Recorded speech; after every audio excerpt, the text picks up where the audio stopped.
And welcome to the first episode, or the first official episode of the college football betting podcast here on Cooper Sports. I'm Matt Lasser, here with Wyatt. Just to give you a couple background tips about ourselves, since it's the first one, so you guys can get to know us a little bit better. I'm a Florida State fan. If you can't tell by my hoodie and my flag behind me, probably made it pretty obvious. So that's my bias. I'm an ACC guy, Southern football guy. FSU bets, I'm biased. I'll probably always take FSU spread or anything like that. I wouldn't listen to me. Wyatt is quite the opposite, from the north. Go ahead, man. Yeah, so I'm born and raised in Michigan, so I am a Michigan fan. It's a good season. The last 2 seasons have been extremely lucky.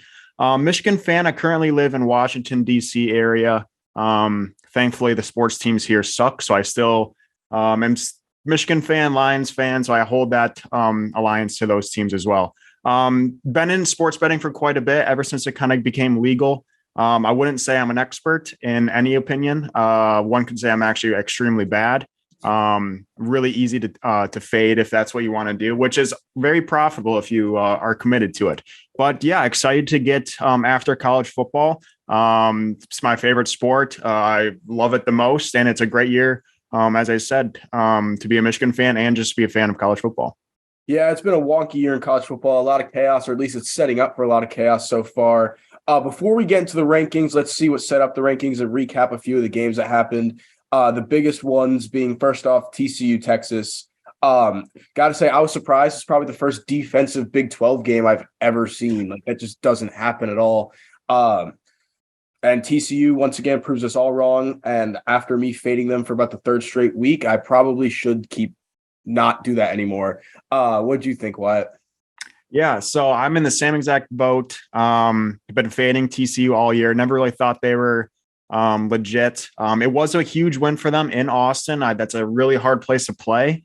It was a defensive game, which is very rare in the Big 12, but it was pretty sloppy as well. Texas had, 4 turnovers or whatever it was. So sloppy game, but TCU, a win's a win. Again, I probably should be with you and start taking TCU, but I see Vegas, we'll get into it, but Vegas just kind of put up a weird line for this week with TCU. So they also don't believe in them. So it's a little weird, but hats off to TCU. They deserve that 4 spot and a huge win that I did not think would happen.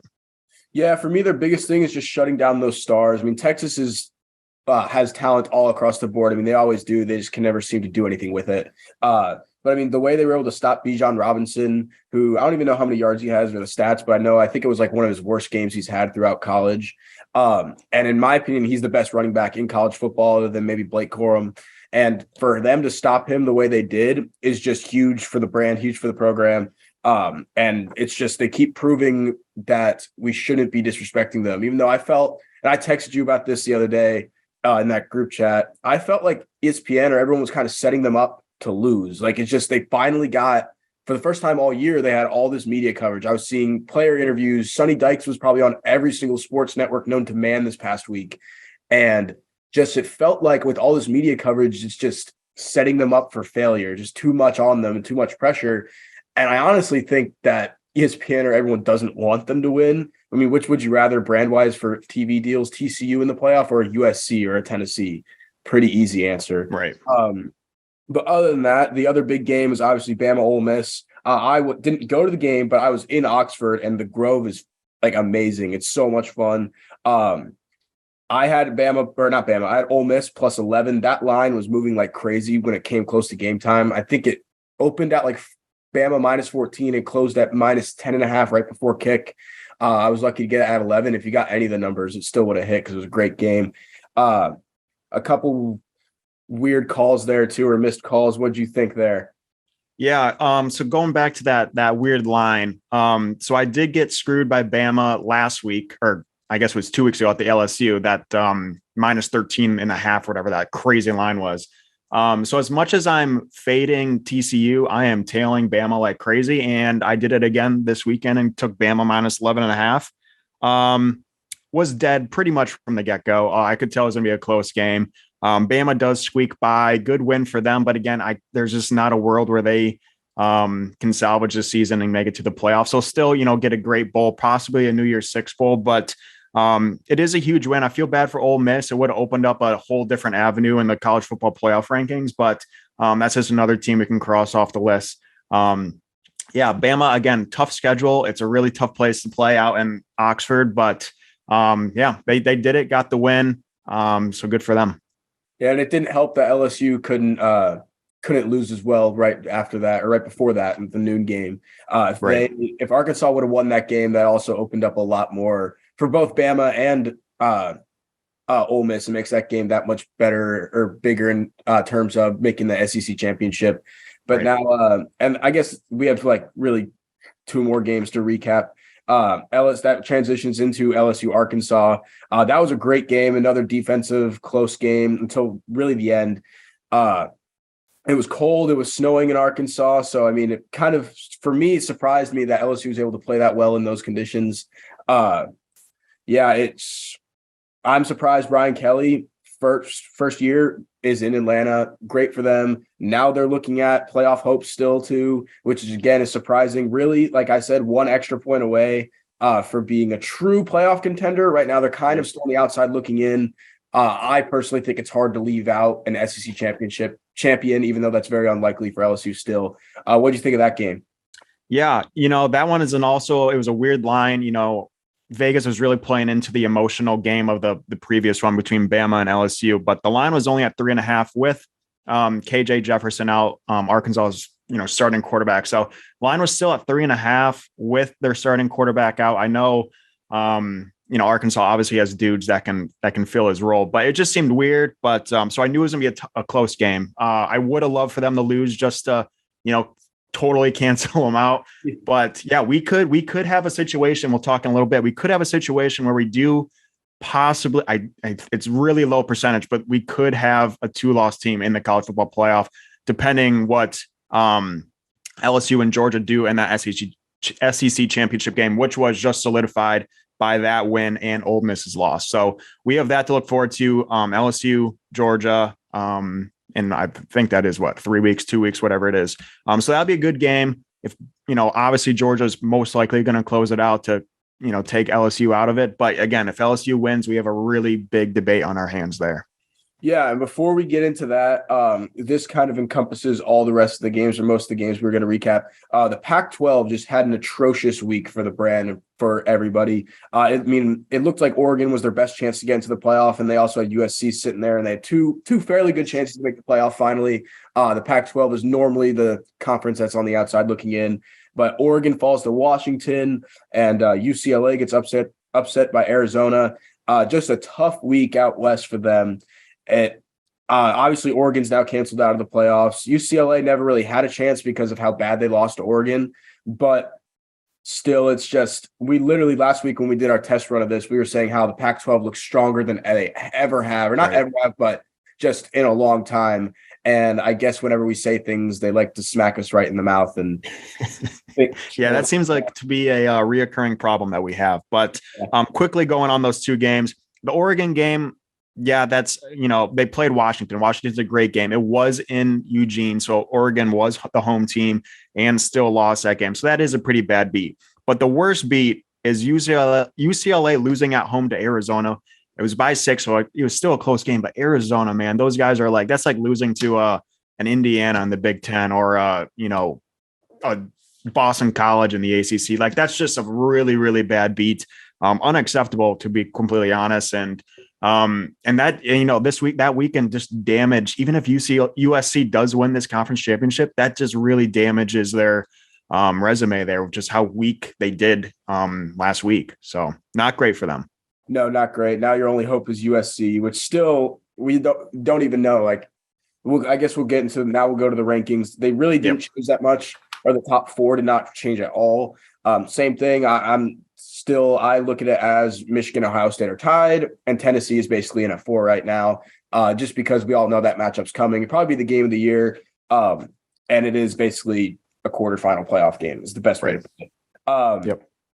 Other than that, outside looking in, I'm going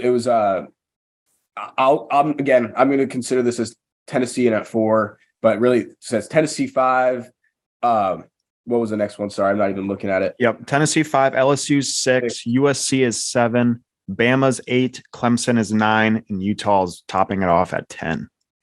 Yeah. So you told me before you had, what was it, 9 teams you think still have a chance of getting in it? I personally only have that top 7 that has a chance. I was wondering who those last 2 teams were for you. Yep. So obviously I have Georgia, Ohio State, Michigan, TCU, Tennessee, LSU, USC.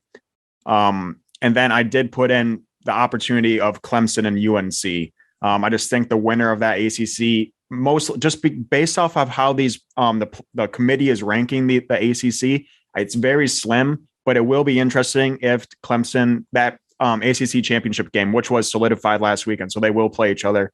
The winner of that, if they have just one loss, it's going to be interesting what the committee is going to do there. Again, I don't think they're going to get in at 4, but we have to keep all one-loss teams and conference champions in question if we're going to realistically talk about the top 4. Again, the odds are probably pretty slim, but again, it's if TCU loses, if LSU beats Georgia, we open up all these avenues where possibly we could see that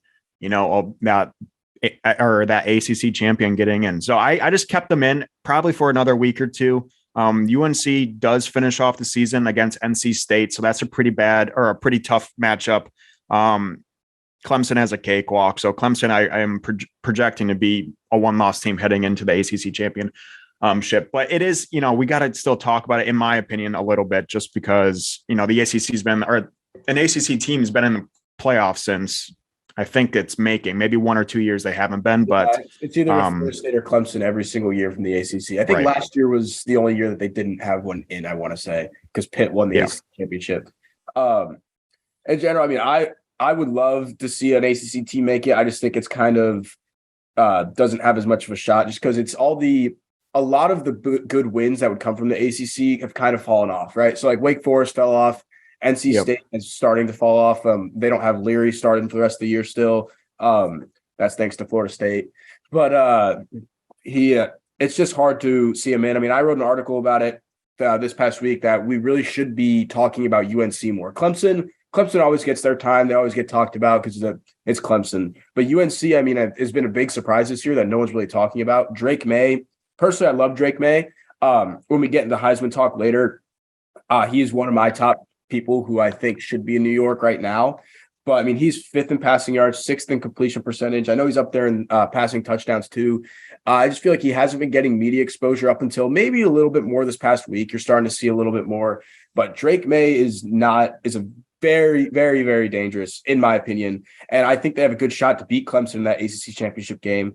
I think while NC State is still a tough game, I do think they'll be fine there. I mean, NC State hasn't shown anything really special since Leary's been out, and I just find it hard to believe that they'll keep that going, or they won't keep that going.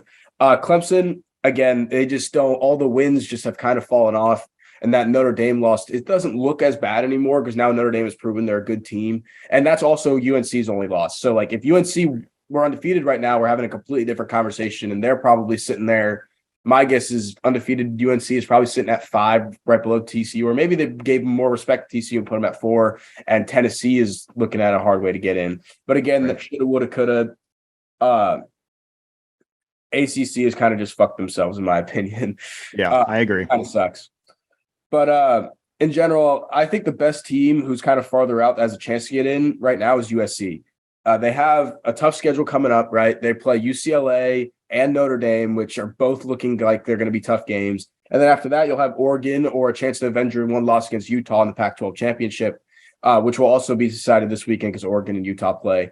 So it's the only thing I think would keep USC out would be if LSU wins the SEC championship, because then it just makes it hard to put them in because they're so far behind. I kind of think there's that block wall right after USC, and those are the 7 teams that have a shot. I understand what you're saying is that you still have to keep them talking about the ACC. It just feels like there's no chance in my mind. Yeah, that's fair. That's fair. Just quickly playing on to that, that the real question is going to be the winner of the SEC or the winner of the ACC, again, Clemson or North Carolina, versus the winner of the Pac-12, which is probably going to be USC or Oregon or Utah. And then that's where I think it's going to be a big discussion, because say USC loses that that Pac-12 championship game. So then you either have a 2-loss Utah or a 2-loss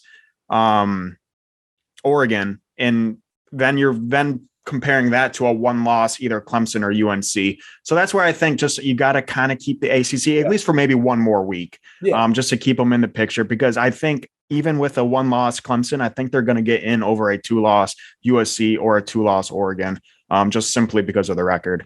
But yeah, again, the odds are really small, but I think it's worthy of keeping them in for a little bit. Yeah, and then I want to hear your thoughts on this. This was an interesting scenario that I thought of. So let's say it just gets so confusing now because there's so many different bunch of shit that could happen. So if TCU loses, Ohio State, I'll say Michigan wins that game for you. So TCU loses, Michigan beats Ohio State, and then LSU wins the SEC. I think we're looking at a very good shot at a 3-team SEC playoff. Yep. As bad as that would be and how much everyone would hate that, I think there's a good shot at it. Because at that point, Georgia's pretty much a lock, even with that loss. Right? Yep. Like, that's what I think. You would have to put Ohio State or Michigan at 1, probably Georgia or Tennessee at 2, and then that other one at 3, and then LSU at 4. At least that's how I see that happening. And it's just hard to leave out, number one, in my opinion. It's so hard to leave out an SEC champion, even though if they do have 2 losses if LSU wins. You can't leave out Georgia because that's just they're by far right now they're a great team. And Tennessee, their only loss would be to that Georgia, and you have to put them above LSU just because of how bad they beat LSU. It just makes it so complicated. This is like the all-out chaos situation, in my opinion. Yeah. If LSU wins that conference championship, we will have 3 SEC teams in. That winner of Michigan, Ohio State will go to 1. Georgia, I think, will still be at 2, even with that loss. Tennessee, I think, will be at 3 just because of their head-to-head over LSU. And then LSU, then you're putting out 4. Again, I don't think LSU is going to beat Georgia, but there is a very real, if that happens, we will 100% have 3 SEC teams in the conference football playoffs. So that would be a crazy scenario. I also have one other quick scenario. So say, obviously, these are all going around. If TCU wins out, we pretty much have our top 4. It's going to be Georgia, winner of Michigan, Ohio State, TCU, and Tennessee. That's pretty much what it's going to be. So both these scenarios are based off of TCU loses. So my scenario is TCU loses, Georgia wins it. Say whoever the winner of Michigan, Ohio State obviously gets in. Then I'm going to put Tennessee at 3. So I got Georgia, winner of Michigan, Ohio State, Tennessee at 3. Then that 4 spot, it's either going to be the loser of the Big Ten, the loser of Michigan, Ohio State, loser of Michigan, Ohio State, so ACC champ or Pac-12 champ. So those are the 3 that I just don't really. I think they're going to go the Big Ten runner-up. Honestly, if USC wins out there, it's going to be USC. I just don't really think USC is going to win the next 3 games. They have to beat UCLA, Notre Dame, and the Pac-12 champion. So that's why I'm saying USC out of that top 7 right now has, if they can win out, they have the best shot to move up, right? Yeah, like by far. I think with the loser of the Big Ten or loser of Michigan, Ohio State, I think it's hard for them to get in just off of strength of schedule alone, right? And that's the only thing that that's like, at least in the first rankings or in the first, mainly the first one, we saw how much that mattered to the committee with strength of schedule. That's going to be, and we all see it coming. Like if this situation happens, that's going to be the biggest L for whoever that Big Ten team is, whether it's Ohio State or Michigan. Like it doesn't matter. I think the ACC champ for the same exact reason. That way, if USC wins out in this situation, they're in. They're in that 4 spot. Oh, for sure. Yep. They might even go to 3 if they went out, Yeah. I mean, it's just, that's a tough, that works very well for USC too, because it's kind of been, now they're finally getting talked about. After that Utah loss, everyone was kind of ignoring them, like, oh, whatever, they're probably not going to make it this time. But now that they have UCLA, who's actually good this year, Notre Dame, who's now finally back to not getting blown out by Marshall or losing to Marshall. Right. And then that Pac-12 championship is going to be a good game no matter what. So it's worked out well for USC. And I honestly like how their schedule's kind of built that way to end off strong, because it gives you, no one's going to remember what happens at the beginning of the season as much. Right. It's that last impression that counts. And USC has the potential to have that best last impression, in my opinion. Yeah. Yeah. They haven't played they haven't beaten a ranked opponent this year, ranked at any single time in the week. So as of right now, their schedule sucks. But again, they're playing UCLA, who's still they're on here somewhere. Probably. Notre Dame's number 18, UCLA is 16, Notre Dame's 18, and then the winner of Oregon, Utah is 10 or 12. So 15, yeah, they're gonna have their schedule is gonna drastically increase in strength these last 3 weeks. But they have to win that out to even be in contention. They don't win it out, right. Done. Yeah, it's again, there's just so many different scenarios right now. Normally, I mean, I'm here for the chaos. I would love the chaos, and then it gives us a better chance at getting the 12-team playoff sooner. But I feel like it'll all work itself out. It normally always does, and makes the selection day kind of boring. But I'm here for the chaos. I hope if LSU wins the SEC, I'll be sitting on my couch with a bag of popcorn, just wondering what's going to happen. We can talk about it all we want, but obviously we have no say in it whatsoever. So, I mean, I think we've gone through. Do you have any other scenarios? I mean, I think we've gone through. No, I'll just quickly give my 2 cents as a Michigan fan. I'm hoping for every single loss that you can imagine this week or these next coming weeks. So I need TCU to lose bad. I need LSU to lose that conference championship. I need USC to lose. I need all these teams. I need probably, North Carolina or Clemson to lose just to have a sure shot. Because, Michigan, Ohio State, that's going to be one hell of a battle. Michigan pulled it off last year at home. It was crappy weather. I think Ohio State's a better team. There's going to be a lot of, it's going to be a really tough game. So as a Michigan fan, I'm hoping that Michigan just beats Ohio State and I don't have to worry about it. But if I still think there's a decent shot, if a lot of these teams lose, that Michigan could possibly sneak into that top 4, even with that loss. So I'm hoping for the good teams to lose. We'll probably be betting a bunch of underdogs as well, just to emotionally bet those. But that's just my 2 cents as a Wolverine fan. Yeah, I completely agree with you. Again, it's just so much can happen still. There's still only 3 weeks left. Right. Kind of go off that Michigan-Ohio State game. I want to talk a little bit about Heisman contenders, or who could win the Heisman.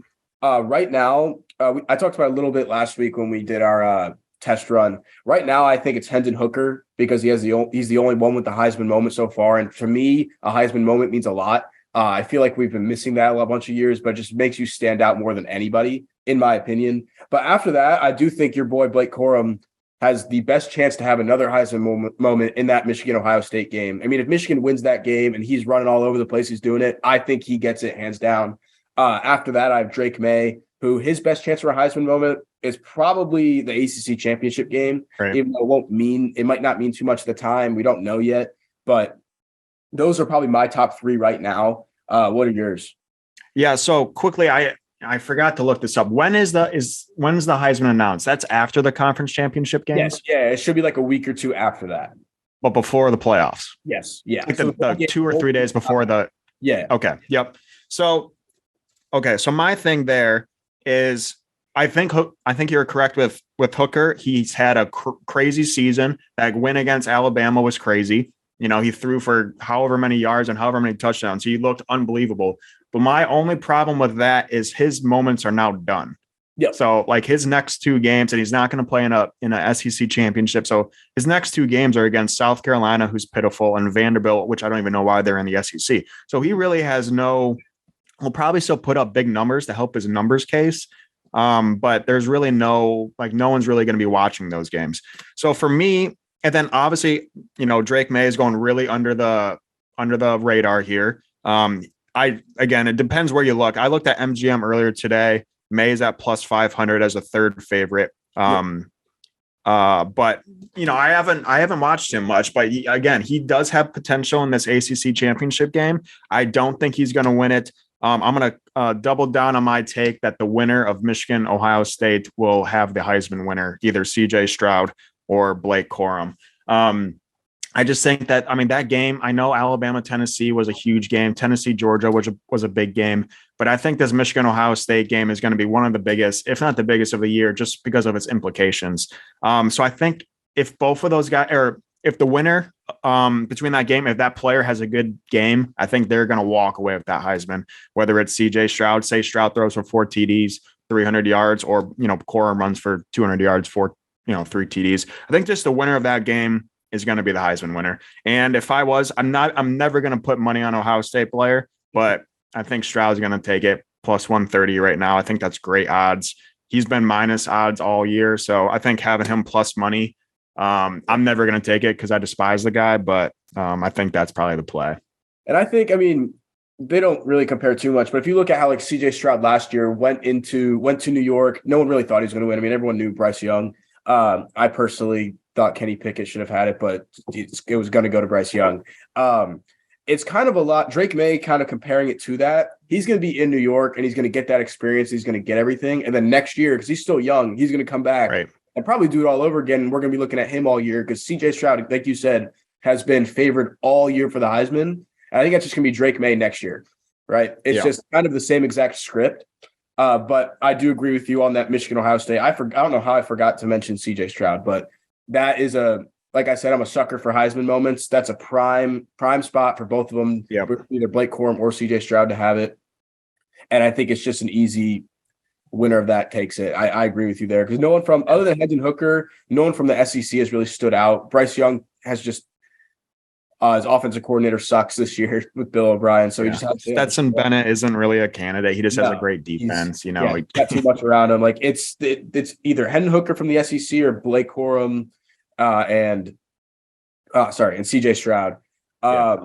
So now that we got that out of the way, we're pretty much on the same page there. Let's go to the games that we're looking at for this week. Not many. It's kind of I always find that before teams play their rivals, they kind of have a tune-up game. Florida State's playing Louisiana Raging Cajuns, who, by the way, had $2 natty lights at their game last week, which I thought was absolutely hilarious. Like they couldn't do that at Florida State. That'd be too much degeneracy happening.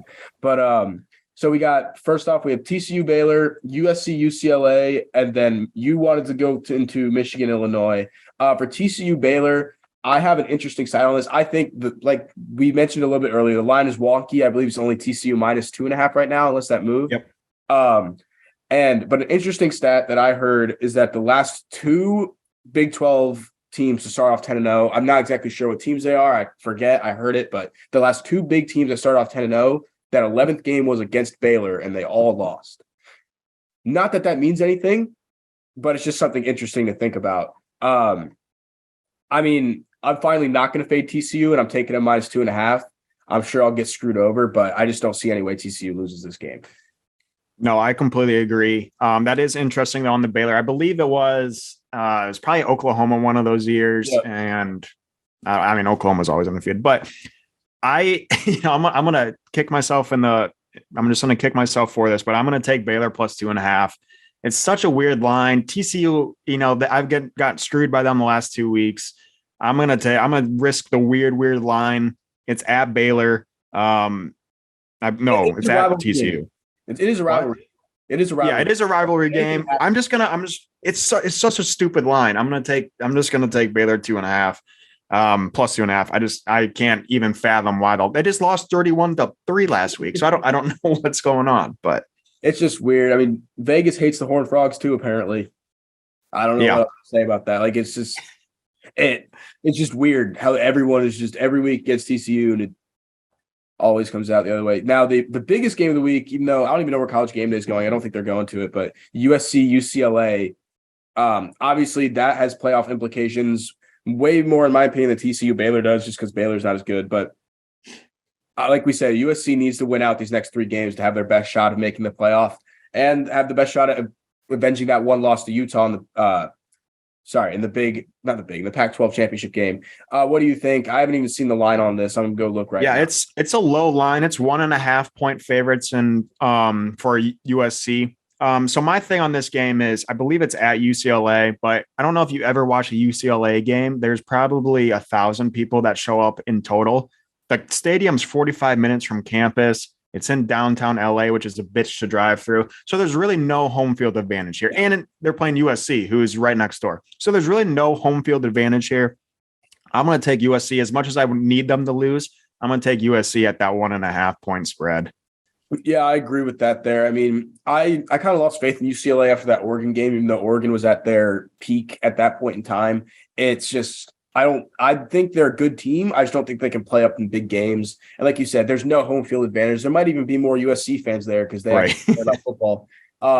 You never know. Yeah, I don't see USC losing that game. If anything, I think USC chokes in the Pac-12 championship down the line, but not yet now. I agree. Then the other so actually, I forgot to mention we also have Utah, Oregon, which is Oregon -3 right now in the Yep. Pac-12 after dark game. That should decide who goes to the Pac-12 championship on that side of the conference.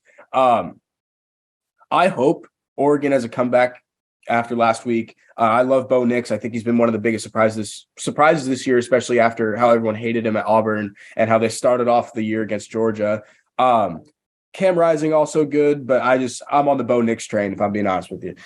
I'm right there with you. Oregon's going to win this game by 10 points. They're pissed. They just ruined their potential of making the playoffs. And Bo Nix is great. I love the guy. He looks just like an Oregon guy. Like that number 10 at Oregon, like it's iconic. His name is the coolest name ever. I'm taking Oregon -3. That might be my biggest play of the weekend. Yeah. Well, okay. My biggest game of the week, my biggest play. Well, okay. I don't bet Michigan. That's just what I do. I don't bet them because it's too much emotions. But my most confident play of the weekend is Illinois +18 at Ann Arbor against Michigan. Again, I just had to say this game on here. It's not really a really big game. Illinois was ranked earlier this year, had a couple bad losses in a row, but it is an 18-point spread, which probably shouldn't even be on this list. But Michigan and Illinois have identical play styles. Illinois is ranked first overall in the country in passing defense and third overall in the country in rushing defense. And I know Michigan has a powerful rushing attack, but their passing game is pretty much non-existent. I just think it's going to be a defensive game. Michigan's going to win, but I don't think they're going to win by 18, especially how they've been playing as of late. They haven't been blowing teams out of the water. At least in the first half, they've struggled. So I think 18 points is just way too many in a game where Michigan could easily overlook this and start preparing for Ohio State. So I'm not going to bet it because I just don't bet them, but that's my most confident play of the weekend. Yeah, I like that. I don't really have a confident play. My thing is I don't look at the betting lines until like the morning of.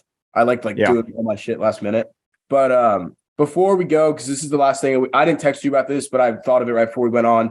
Just because we're getting close to the end of the season, you're having more and more coaching jobs open up. Something interesting, a rumor that's been floating around that I personally don't think is true, is that Lane Kiffin has signed a quote unquote under the table offer with Auburn. I don't think he leaves Ole Miss. I think he'd be dumb to leave Ole Miss, in my opinion. He's just I don't know, but it would be pretty on brand for Lane Kiffin, to be completely honest. I mean, after like the Tennessee USC thing and all that kind of stuff, I wouldn't be surprised if he left, but I don't think he should. What do you think? Yeah, personally, I don't see a huge upgrade from Auburn from Ole Miss. Like, it doesn't seem like it's a, it's not like a, FAU to Florida State. It's they're very comparable teams. I think Ole Miss might even be the better brand. Their jerseys are sweet. I think players want to go there more. I don't think you're going to get this huge recruiting edge now that you're at Auburn, but I have heard that it's interesting. There must be a lot of money involved if he's even contemplating that. But he has to be thinking, I think he's thinking a little bit that Saban, is kind of on his last legs. He might have 3 seasons left.